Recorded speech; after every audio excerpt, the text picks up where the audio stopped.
تو فیملی ان کو کیا کہتی ہیں اپنے اس سے آگ کر دیتی ہے اس ڈر سے کہ یار یہ بیٹی جو ہے کل مجھ سے جائیداد میں حصہ نہ مانگے.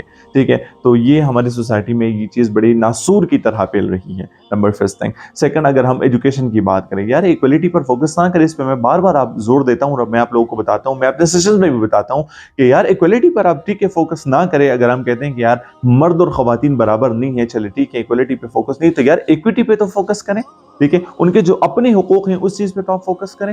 ان کے اپنے حقوق, ان کے اپنی جو بیسک رائٹس ہیں ان سے تو مطلب آپ ان کو محروم نہ کریں. ایجوکیشن کی بات ہے, علم کی بات ہے, تو یہاں پر دوبارہ سے ایک حدیث ہے, ٹھیک ہے جی, مطلب اس کے حساب سے, ٹھیک ہے, کہ نالج از اوبلیگیٹری, مطلب یہ ہر ایک مسلمہ پر فرض ہے. ٹھیک ہے جی, تو میرے خیال میں اگر اس حساب سے ہم بات کر لیں تو کتنی احادیث پڑی ہیں اس چیز پہ. ٹھیک ہے, تو ہم نہ تو اس کو اب علم میں محروم رکھ سکتے ہیں بیسک رائٹ میں, اگر ہم علم کی بات کریں, تعلیم کی بات کریں, اور وراثت میں آج کل یہ چیز جو ہے بالکل ہمیں ناسور کی طرح کاٹی جا رہی ہے ہمارے سوسائٹی کو. تو یار اگر فار ایگزامپل اتنا مال جائیداد اگر اللہ نے ہمیں دیا ہوا ہے, ٹھیک ہے, اور مطلب اس میں ہم فار ایگزامپل بیٹوں کی حقوق کی بات کرتے ہیں, تو آپ کو مطلب ملینز آپ کو مل جاتے ہیں. تو میرے خیال میں اگر آپ بیٹی کو اس کا حق دیں تو یہ صرف اس لیے نہیں کہ آپ کو دنیا میں لوگ واہ واہ کریں گے, آپ کی مطلب درمیان جو ہے آپ کا ربط جو ہے اسٹرانگ ہوگا. یار آپ خدا کے مجرم بننے جا رہے ہیں اگر آپ وراثت میں ان کو مطلب ان کا حصہ نہ دیں.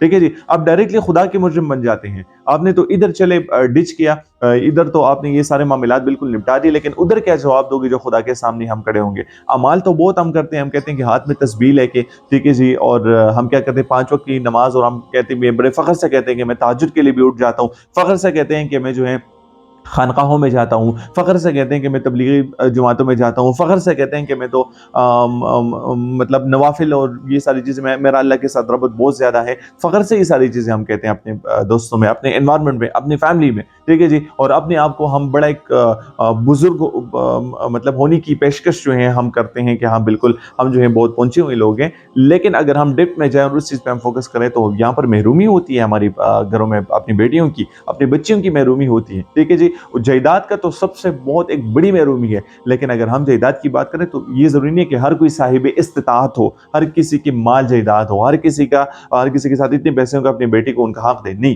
صرف یہ بات نہیں ہے, وراثت یہ بھی ہے کہ آپ بیٹی کو اس کے ایجوکیشن کے حوالے سے ان کو ٹریٹ کریں. اگر ہیلتھ کی فیسلٹی کی اگر ہم بات کریں تو میرے خیال میں اگر بیٹوں کی ہیلتھ کی فیسلٹی جتنی ہے تو ہم بیٹیوں کی بھی اس پر اتنا ہی پیسہ لگائیں. اگر ہمیں ڈریسنگ کی اوپر اپنی بیٹی پر جتنا فوکس کر سکتے ہیں تو اتنا ہم بیٹی کی اس پر بھی فوکس کریں. تو یہ ساری چیزیں بھی وراثت میں آتی ہیں. ٹھیک ہے جی, تو ہم ہمیشہ مطلب اپنی فیملی میں بھی ہم دیکھتے ہیں, فیملیز میں ہم دیکھتے ہیں, اپنی سوسائٹی کمیونٹی میں بھی ہم دیکھتے ہیں, جب بیٹا پیدا ہو جائے تو ہم کیا کرتے ہیں, ہم کہتے ہیں کہ یار ہم نے تو ابھی جانا ہے مبارکباد کے لیے, ہم نے بہت ساری چیزیں لے کے جانی ہے, اور یار بیٹا ہوا آپ نے ٹریٹ بھی مجھے دینی ہے, اور ہاں ہم نے عقیقہ بھی کرنا ہے. ٹھیک ہے جی, لیکن جب بیٹی پیدا ہو جائے تو ہم کیا کہتے ہیں, ہم کہتے ہیں یار تیمارداری کے لیے چلتے ہیں. وہاں پر مبارکباد کا ورڈ جو ہے وہ ختم ہو جاتی ہے, تیمارداری ہوتی ہے جب بیٹی پیدا ہوتی ہے.